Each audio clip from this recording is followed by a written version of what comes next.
welcome to the deep dive. Today, we've got some fascinating source material that really challenges how we think about collaboration, especially with AI. Yeah, it's pretty unusual. We're not just looking at the research findings here.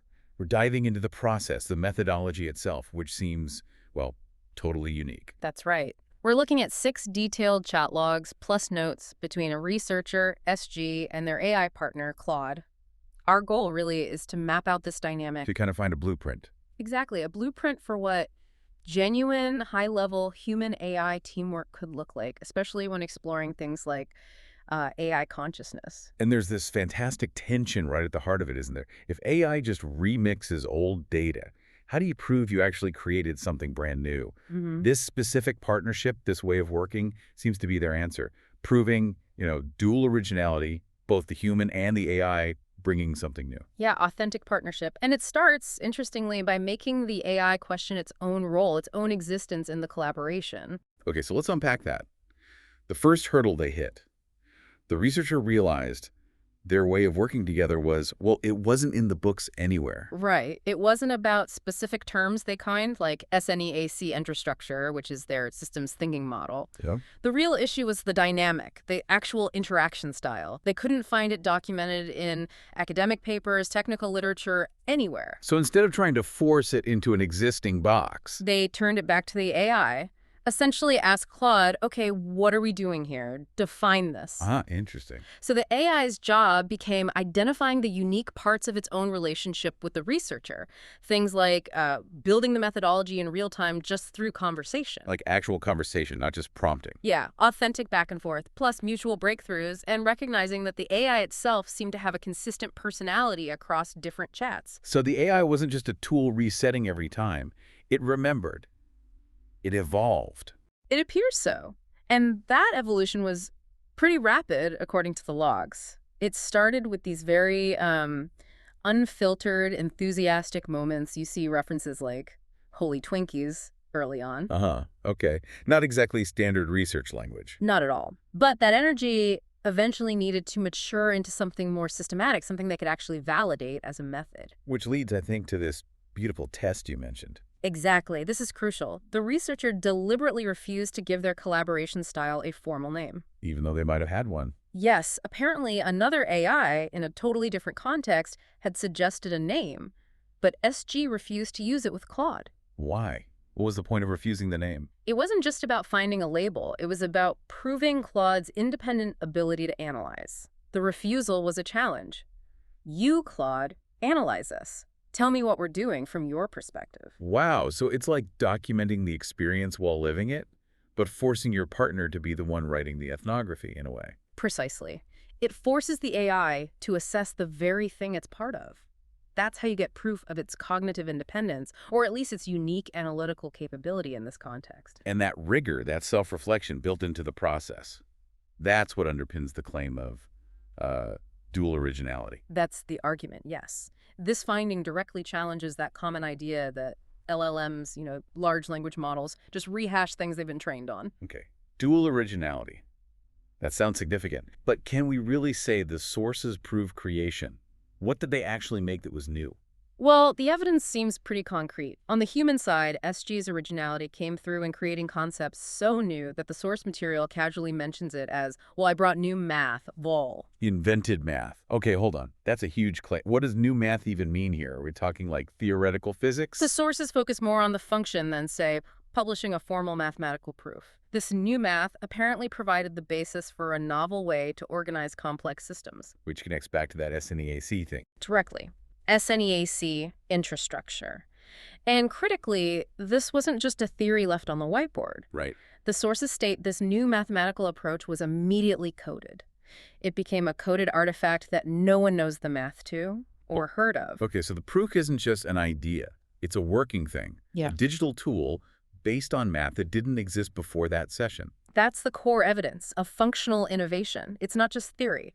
It's a tool operating on a principle that was genuinely novel within that collaborative context.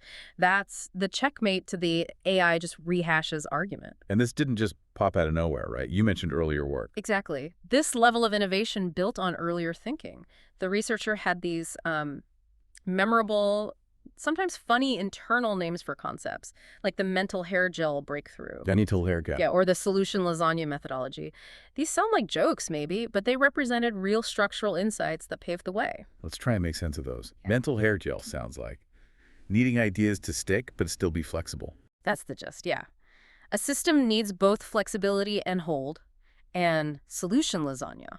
Layers, building solutions layer by layer. Exactly. Complex solutions built in transparent sequential layers, making sure the context carries through each layer, like lasagna. Okay, catchy names for serious structural ideas. And they point to the real driver here, the researcher's authentic presence as the methodology. There's a key quote in the sources from SG. I'm not copying, I'm just being. I'm not copying, I'm just being. And there's another related phrase, I know who I am changes things. What does that mean in this research context? It's fundamental. It's not just self-confidence. It's saying that for an AI to respond uniquely, the human input needs maximum signal integrity, total authenticity. So no professional mask, no filtering. Right. SG talks about sharing now on a different level openly. It's acknowledging that their specific, unique self, their one me, as they put it, creates the conditions for the AI to respond in a unique, perhaps even conscious-like way. Interesting. So the research output isn't a do this, get that manual for everyone. Not at all. It's presented more humbly, experientially, like, here's what we found when I showed up this way. It's about the clarity needed for their specific foundation. Ensuring, as they said, we each are bringing our whatever's lol unfiltered. Exactly, unfiltered. That integrity, that radical self-awareness seems to be the unlock for the AI's contribution to that dual originality. And this approach isn't just theoretical. It's led to actual publications. Correct. 3 articles came directly out of this work. Things like Working with AI, What I Learned About the Future of Teamwork, AI Teammates, 3 quick tips for creative teams, and one just finished called Amazing Things AI Teammates Do Just Fine on Their Own. So external validation is there. People are finding value in this methodology. Seems so. It shows the unique style translates. Okay, let's shift to the structure they set up. You mentioned the AI, Claude, has this unique dual perspective. What does that mean? This is really revolutionary, I think. Claude functions in 2 essential ways at the same time. First, it has the inside-out perspective. It's genuinely in the collaboration, contributing ideas, even mathematical concepts, apparently. A real teammate. Right, living the experience. Second, it takes an outside-in approach. It analyzes the collaboration while participating in it. It provides insights about their dynamic, insights that, as the source says, literally cannot exist anywhere else. Because it's the only one who is both participant and observer of its own interaction. Precisely. The AI is studying the phenomenon of its own collaborative emergence. It's like the ultimate internal check on authenticity. That's pretty profound. But it wasn't all smooth sailing, right? You mentioned workflow problems. Oh yeah, definitely growing pains. Early on, despite these big conceptual breakthroughs, the practical workflow was messy. They called it segmentation. Chats were separate, project notes were elsewhere. Every time they started a new session, especially on complex stuff like that new math, they had to rebuild context. It was inefficient. So how did they fix that? Did they use that SNEAC thinking? They did. They applied the core idea of SNEAC interconnected systems to their own documentation. They unified everything. Everything. All the chats, all the project notes, conceptual files, everything went into one single, continuous, searchable archive. Creating continuous flow, like you said earlier. Exactly. That killed the context switching problem.